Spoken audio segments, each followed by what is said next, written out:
what you'll see is slight temporary decreases in your acute training performance, which really doesn't mean a loss of fitness. It just means due to fatigue from the hybrid type training, fatigue from the additional training, fatigue from the more volume, or the fatigue from the novel stimulus, because central nervous system fatigue from cardio or your lifting can affect one another.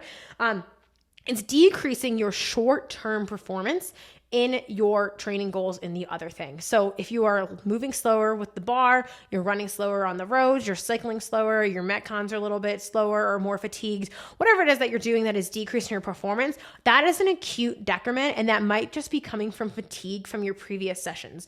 And it does not mean lack of fitness. It doesn't mean you're losing fitness in the other one. And it doesn't mean that you're actually not gaining fitness during those training sessions. You could still be easily gaining fitness in your running, your cycling, your metcons, your lifting, whatever it is. Even though you're fatigued using that RPE-based model that allows you to auto-regulate, you can still be moving forward, making progress, getting better without a total loss in training. What you need to do though is to stick through that short-term decrease and that suck window and your ego getting in the way and feeling like it's not working, and let your body adapt to that new stressor or stimulus. So if you're adding in running and you've been historically a lifter, or I've been doing a ton of hiking, your lifting performance in the short term is going to kind of feel crappier, and it's going to feel like you're not able to move as much weight. You have more fatigue, your RP is higher, the same loads and intensities, but you need to keep going. Same with my runners who add in lifting and they're a little bit more sore, more fatigued, and they feel like it's killing their running performance. You need to keep going, because what happens over time by doing both of these with increased training age, increased volume exposure, increased training,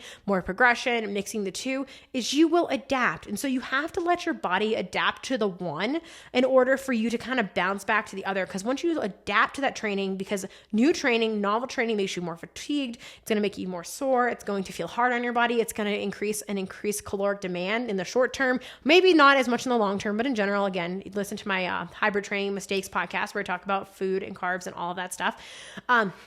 But you have to let your body adapt to the different stimulus in order to allow both of them to move forward together. So if you have my ebook hybrid, or if you don't have it yet, you definitely need it, because we talk about this, about the basics, the very big rocks and the very big bottom of this pyramid of hybrid training. And you have to have a good aerobic base, and you have to have a good strength base. And if you don't have one versus the other, you kind of have to maintain the one or hang out in the one while you develop the other, simply because it's more fatiguing, it's harder on your body, and or it's requiring more of your recovery and or your energy output.